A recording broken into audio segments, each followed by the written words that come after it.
J-E-L-L-O. The Jell-O program starring Jack Benny with Mary Livingston, Phil Harris, Dennis Day, and yours truly, Don Wilson.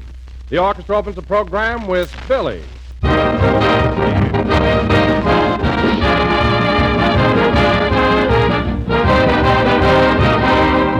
Here is some helpful advice for every woman who likes to keep her family in good spirits. Give them Jell-O for dessert, not just once in a while, but often. For one of the grandest things about Jell-O is the wide variety of ways in which you can serve it. There are 6 lovely, glowing colors to add real beauty to your menus. 6 rich, delicious flavors to tempt every appetite. And there's almost no limit to the different Jell-O dishes which you can prepare. Dozens and dozens of desserts and salads, easy to make, attractive to look at, swell to taste. You'll find definite recipe suggestions on every package of Jell-O. Just be sure you get genuine Jell-O and don't accept any substitutes. For there's only one Jell-O, and only Jell-O brings you that delicious, extra-rich flavor. So look for the big red letters on the box. They spell Jell-O, and Jell-O spells a treat.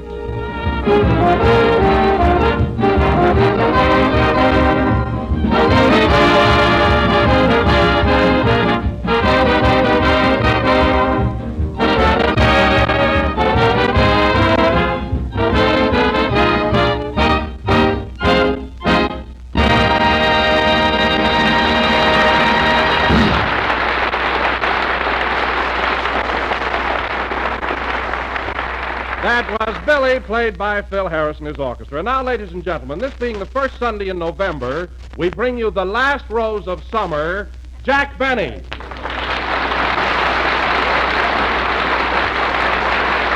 you. Thank you. Hello again. This is Jack Benny talking. And, Don, I've heard you give me some pretty silly introductions in the past. But that one takes the cake. Last rose of summer. What does that mean, anyway? Well, it doesn't mean anything. I was just trying to be clever, that's all. Don, you just make with the Jell-O. I'll take care of the clever stuff around here. Anyway, I don't want to start out every broadcast talking about me. Me all the time. It's embarrassing. It's a little dull, too. Oh, it is? Well, Phil, let me ask you something now that you've established your presence among us. Is this program getting a little too monotonous for you? Well, it's not exactly... I mean, do you find me, personally, so incompatible? What? Incompatible. Would you mind cutting that down where I can get at it? Not at all. What I'm trying to get at, Phil, is this. Do I bore you? I mean, do I grate on your nerves? No, not exactly. Why? Because, Phil, there's an old Chinese proverb that says, when orchestra leader unhappy over job, him soon clap hands with joy in bread line.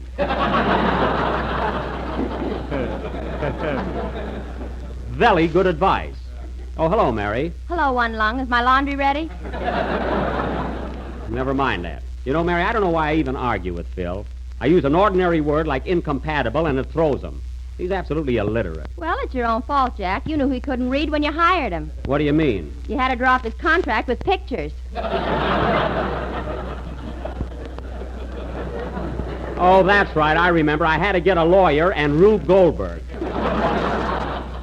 Say, Mary, did you see Dennis Day when you came in? I told him to be here early tonight. Yeah, I saw him downstairs in the drugstore, and I got some good news for you, Jack. What? I don't think his mother's with him. How do you know? He was on his 3rd banana split. Oh. I knew he'd go on a spree the minute he got away from her. 3 banana splits, eh? And a malted milk. 3 banana splits and a malted milk? With an egg in it. With an egg in it? And a hamburger sandwich. A hamburger sandwich? With onions. With onions? Little Sir Echo, shut up, shut up.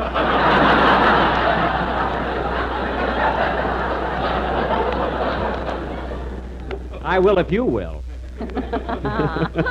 Mary, you must be mistaken. Dennis couldn't possibly eat all that stuff and 3 banana splits. With cherries. Well, here we go again, folks.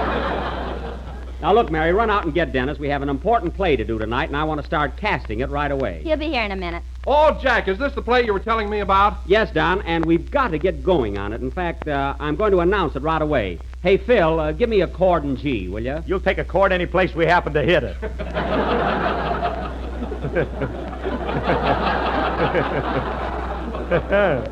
That I know. The chord, please. Thank you. And now, ladies and gentlemen... Boys, that was grand. And now, ladies and gentlemen, tonight, for our supreme effort in our current dramatic season, we are going to offer our version of one of the most famous stage and screen productions of all time. None other than that sensational play and equally sensational motion picture, The Women. Thank you, Max.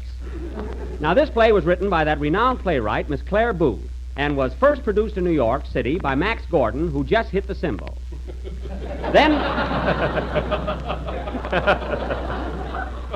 Metro-Goldwyn-Mayer, realizing its dramatic and comedy potentialities... Potentialities? Yes, Phil, I'll cut it down for you later. Brought this great vehicle to Hollywood and created an outstanding film success. So tonight, ladies and gentlemen, the Benny theatrical termites will munch on it. Now, in our version... Say, Jack, how are we going to do The Women when I'm the only girl in our show? We'll just have to do the best we can, Mary. You mean we're all going to be women tonight? Exactly. Well, not exactly, but I've got it all... But I've got it all figured out. Now, to start with, I will play the leading role as portrayed on the screen by that lovely and talented actress, Miss Norma Shearer. Oh, no, Jackson, no!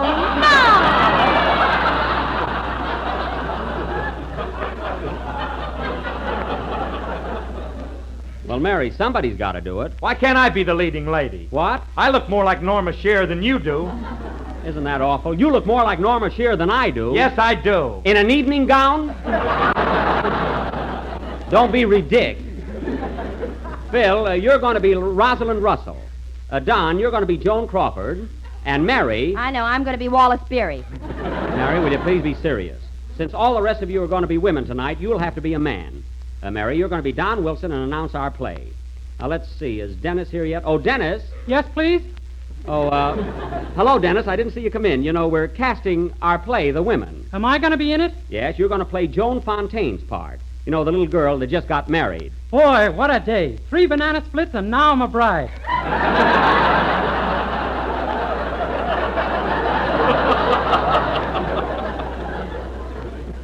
Yes, that's quite a schedule. Say, Jack, if you're going to play Norma Shearer's part, who's going to be your daughter? My daughter? Oh, yes. Dennis, I'll have to change your role. Instead of the young bride, you're going to be my 5-year-old daughter, Denise. 5 years old? Yes. And you're going to be his mother? Yes. What are you laughing at? You got a late start, didn't you, Ma?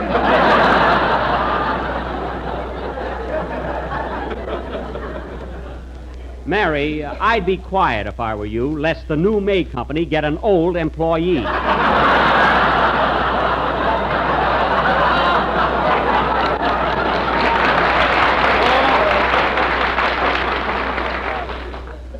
You know, reunion at Fairfax and Wilshire. Now, let's see. Oh, yes. Where's Rochester? Here I am, monsieur. Rochester, I sent for you because we're short of actors, and you'll have to play the part of my maid. Your maid? Yes. Why can't I be your valet? Because I don't want a man in my room and I'm dressing. So you're going to be my maid. Now, fellas... I ain't gonna wear no dress. You are, too. Now, fellas... I ain't gonna put on no mascara. You are, too. Now, fellas... It ain't gonna show.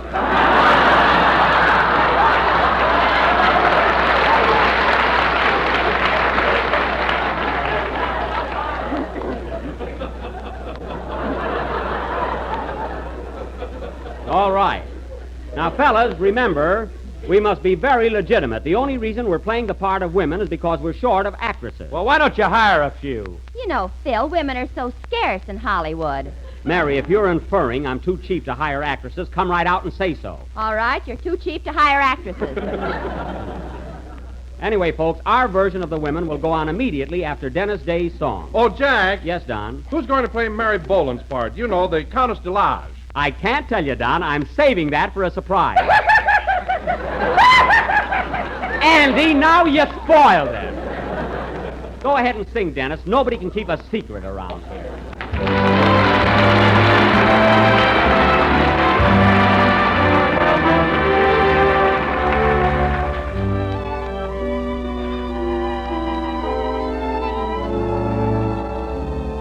Last night I touched your fingertips And when I touched your lips, I fell in love last night. Last night I felt your heart beat fast. Swiftly the moments passed. Why couldn't it last night? Tonight here I am all alone. My lovely dream has flown. Why must I be alone? I miss you. Last night, why did we say goodbye? My heart keeps asking why. Why couldn't it last night? It was so heavenly. The sweetest kiss is one that lingers on. The dearest memory always lingers with the dawn. And in my heart these things live on.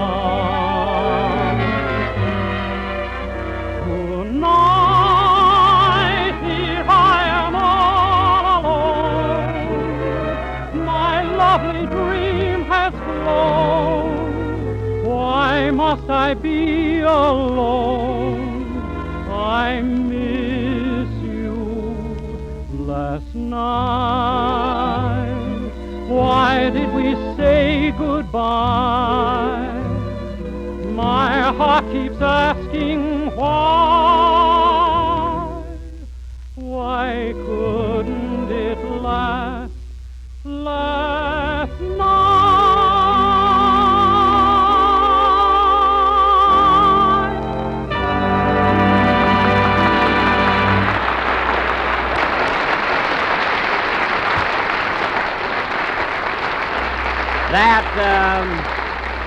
That was Last Night, sung by Dennis Day. And see, you did very well without your mother.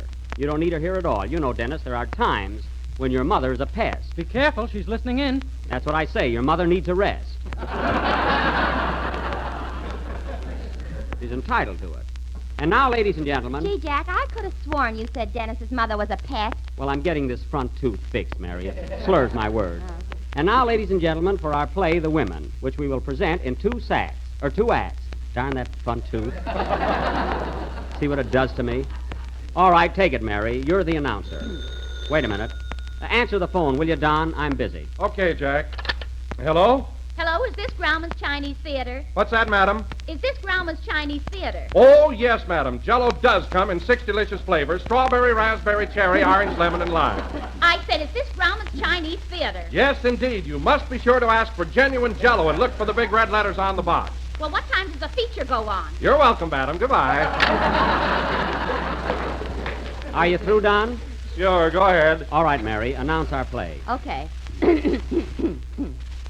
Ladies and gentlemen, The Women. The opening scene is the fashionable Park Avenue residence of Mrs. J. Updike Benny. As the curtain rises, we find Mrs. Benny seated in her boudoir, talking to her 16-year-old daughter, Denise. Mary, I said Dennis is 5 years old. I'm making him 16. He just winked at me. Oh. The Women. Act 1. Curtain. Music.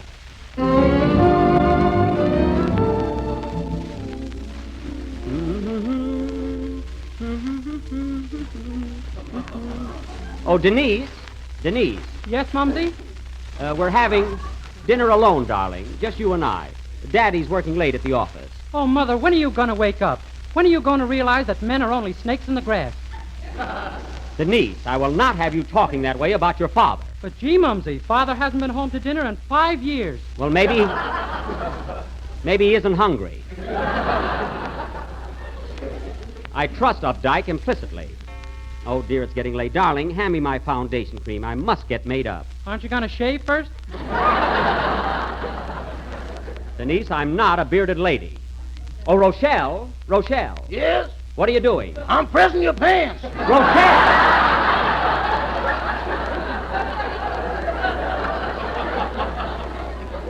Now, Rochelle, I want you to go down to the kitchen and tell the cook Mr. Benny won't be home to dinner tonight. That's a pretty long walk for so little news. Never mind, Mr. Benny is detained at the office. Don't tell me about men. I married 8 of them. Well, Rochelle, wasn't there even one of them who was nice and sweet and kind to you? One you could trust? Mrs. Benny is one woman to another.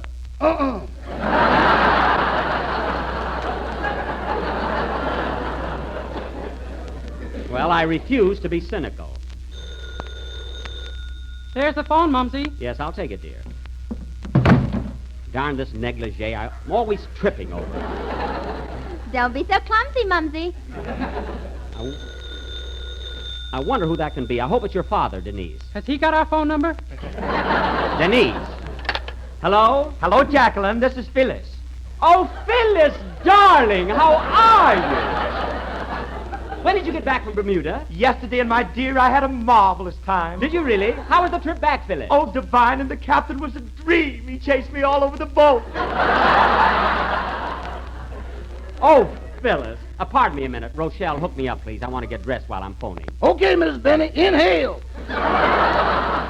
Oh, Phyllis, do tell me more about your trip. Well, Jacqueline, who do you think I met on the boat honeymooning with a South American cattleman? You'll die. You'll just die. Who was it, Phyllis? Tell me. Donna Wilson. Donna Wilson? Is that tub still kicking around? My goodness. Tub nothing. You should see her now. She's quite slim. Now, she might look that way when she's dressed, but if her stays ever snap, watch out. Tell me, Phyllis. Ouch! Rochelle, be careful with those hooks. Okay, Mrs. Benny, where do you want this bustle? Where do you think I want it?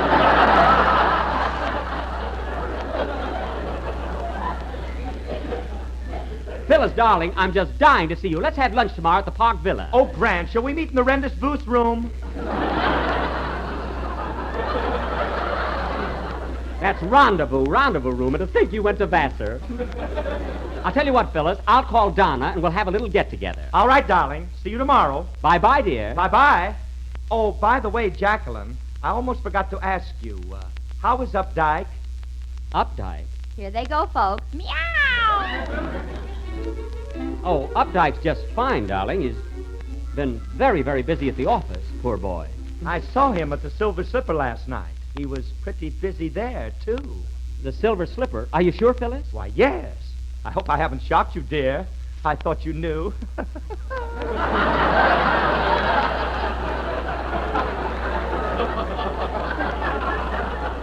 Oh, I'm sure you must be mistaken. Well, my dear, see you tomorrow. The Park Villa for lunch. Yes, goodbye, darling. You poor thing. The hussy. I could scratch her eyes out. What's the matter, Mother? Nothing, darling. You run along and have your dinner. I don't feel like eating tonight. Why? Never mind. Now come over here and kiss Mother good night. Good night, darling. Good night, Mother. Ooh, those cigars.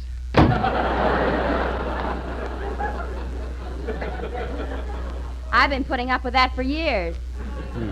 Phyllis, the cat, the hussy. Why did she have to tell me? Oh, Updike. Updike. How can you do this to me? You said you'd love me in December as you would in May. And here it is November. I know I'm not pretty anymore, Updike, but I've given you the best years of my life. Oh, come now, honey, don't cry. I can't help it, Rochelle. I told you men are no good, none of them. But what'll I do, Rochelle? This is so humiliating. What'll I do? Honey, take this razor, find that man, and make way for tomorrow. Rochelle!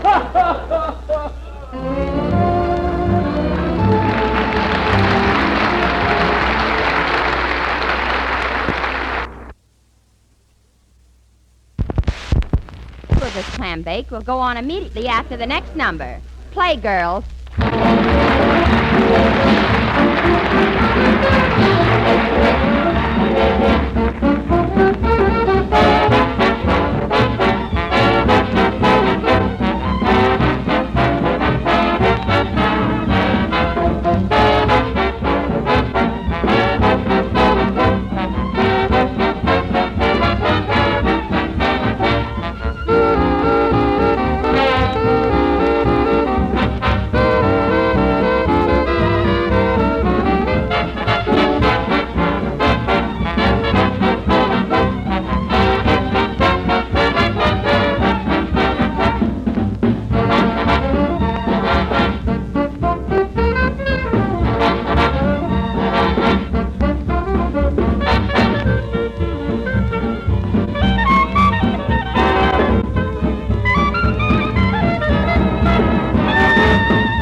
That was An Apple for the Teacher, played by Phyllis Harris and her redheads. And now, ladies and gentlemen, Act Two, The Women. The scene is the rendezvous room of the Park Villa Hotel, where we find Phyllis Harris and Donna Wilson, three charming ladies, awaiting the arrival of Jacqueline Benny. The Women. Curtain, music.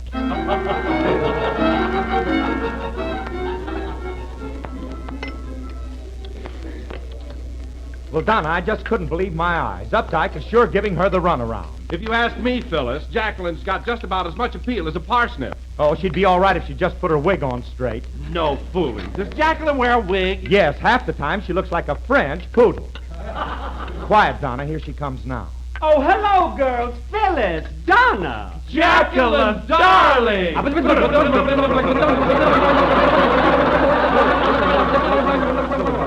And did you hear what happened after that? Did we? And to make it worse...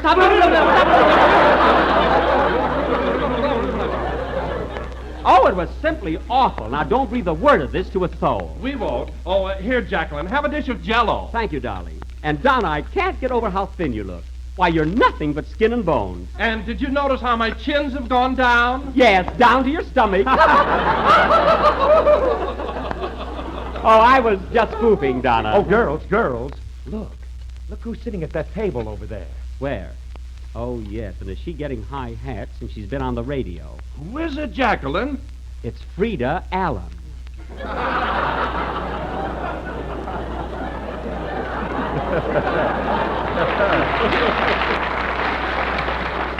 Isn't she a sight? Get a load of that dress. You know, Frida Allen has the worst taste. She should never wear short sleeves with that anchor tattooed on her arm. And girls, you want to hear something else? Frida's going to the hospital tomorrow to have her face lifted. What, again? Yes, about every 3 months she has a landslide. Oh, look, girls, look. Here comes Andrea Devine. Andrea?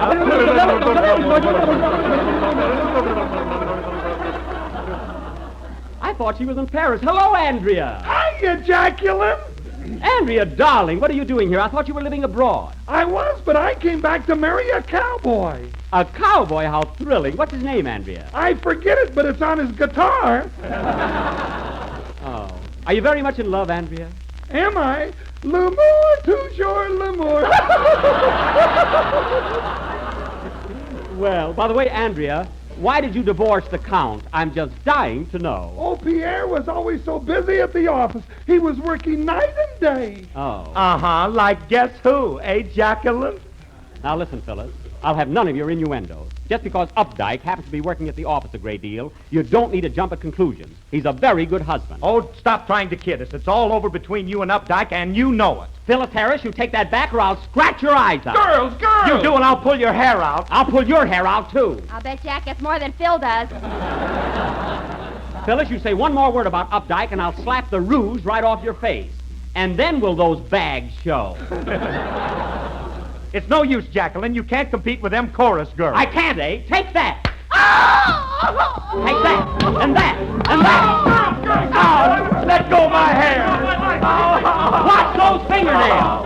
Ladies and gentlemen, while those two women are acting like women, let me remind you that Jell-O is not only economical and easy to make, but it is America's favorite gelatin dessert. So look for the big red letters on the box. Take that, and that, and that. That'll teach you, Phyllis Harris. I'm going home. Pay the check, Donna. Goodbye. Later that night, we find the heartbroken Mrs. Benny in her boudoir packing for her trip to Reno. And she's not going for the scenery. Music!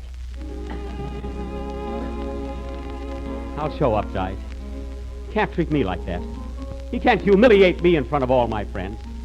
Denise, hand me my hat box. Oh, Mumsy, why are you packing all your bags? Where are you going? I'm going to Reno. Reno? Yes. Gee, Mother, don't you love Father anymore? How can I love him when he won't come home? Oh, Denise, your mother's been a fool. A blind fool. For 5 years, I haven't seen your father. 5 long years. But, Mother, dear... No use, Denise. I can't keep it from you any longer. Your father is a louse. Now, let's hurry, dear, or we'll miss the train. Who can that be? Come in. Mrs. Benny? Yes, what do you want? Don't you remember me? I'm your husband, Updike. Updike! Oh, I knew you'd return to me. I knew it. Oh, Updike, darling. Let go of me. I just came back from my long underwear. Oh, they're in the bottom drawer. Play, Phil. Come along, Venus. We're going to Reno.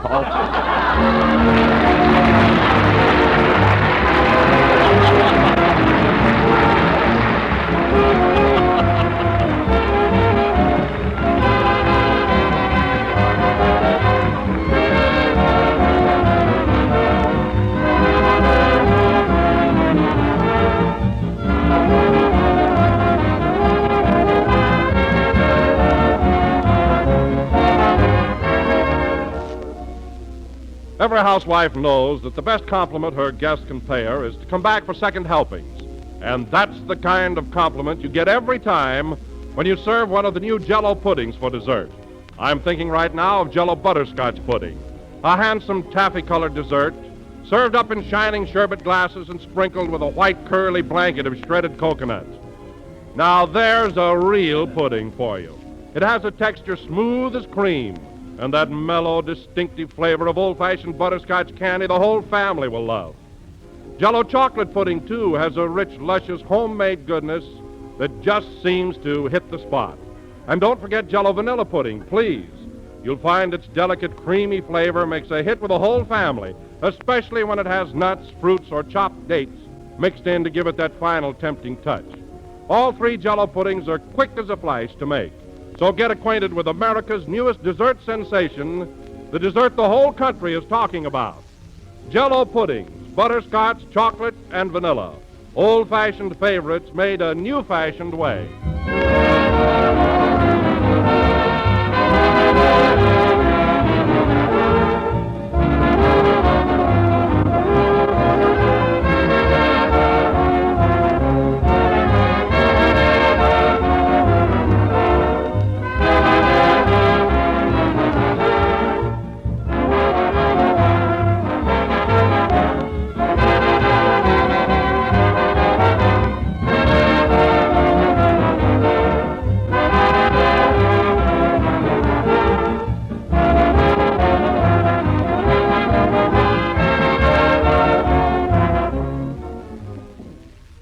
This is the last number of the 5th program in the new Jell-O series, and we will be with you again next Sunday night at the same time.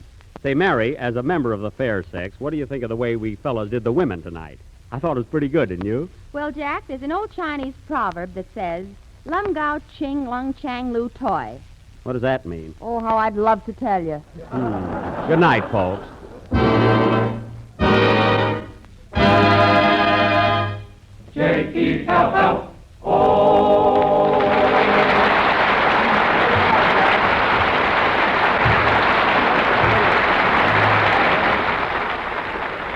Here's news. Every Tuesday night, the Aldrich Family is on the air, starring Ezra Stone as Henry Aldrich, that lovable hard-luck kid. Consult your local newspaper or radio guide for time and stations, and be sure to tune in on the Aldrich Family next Tuesday night. This is the National Broadcasting Company.